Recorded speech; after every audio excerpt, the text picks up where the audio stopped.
Hello, my name is Eddie Tofpik. I'm Head of Technical Analysis and Senior Markets Analyst at ADM Investor Services International Limited. I'd like to offer you some foreign exchange charts today. And the first chart I'd like to look at is the euro against the dollar. Now, a key piece of action yesterday, just as the market was starting to get to grip with the idea that the action over the last 3 weeks may indeed be a double top, yesterday we had a superb looking key reversal up with a follow-on higher today, obviously. The market had earlier dipped down to take a long, hard look at the neckline area in a 117 even area before saying no and moving back up.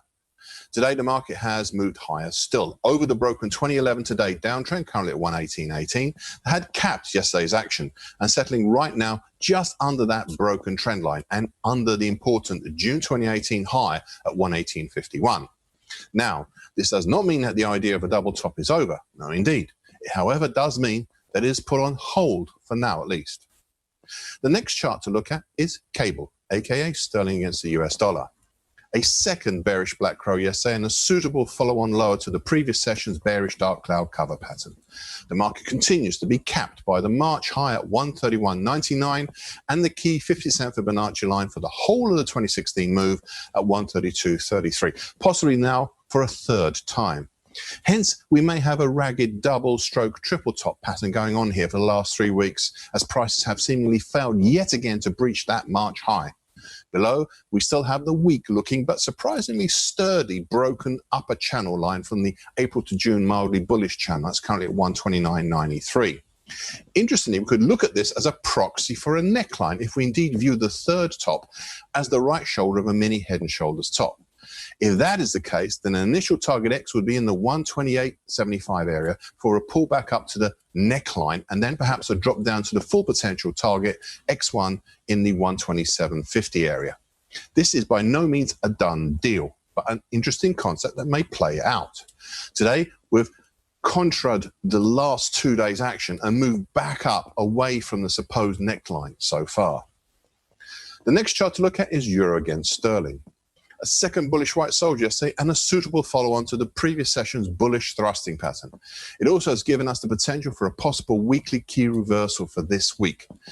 If we can get above 90.60 between now and Friday's close in New York and then either close over 90.35 or under 89.90 that same Friday night, then we'd be on.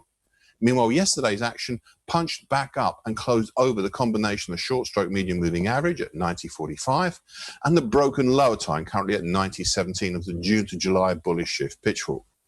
The market was capped once again, like last week and even today, by the short moving average currently at 90.45. That's the one to watch in the immediate future. The next chart to look at is US dollar against the Indian rupee.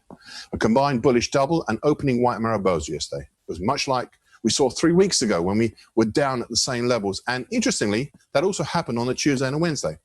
Today we're higher-ish. We're hanging around the short moving average, currently at 74.84, and the lesser Fibonacci line at 74.91. I've mentioned before that one maybe ought not to look at these two as resistances, but as attractors for the market. The term seems to currently fit. Looking outwards, we have some pretty solid resistance from the short stroke medium moving average overhead, currently at 75.24, whilst entering from below, we have a largely untested 2020 uptrend, currently at 74.40. The last chart to look at is the US dollar against the Brazilian real. A counter yesterday to the previous session's bearishness, an immediate countering bullish harami and opening white Mariposa. However, the impact of the counter appears moot as all that was achieved was a close back up over the very recent 50-cent Fibonacci line at 539.29.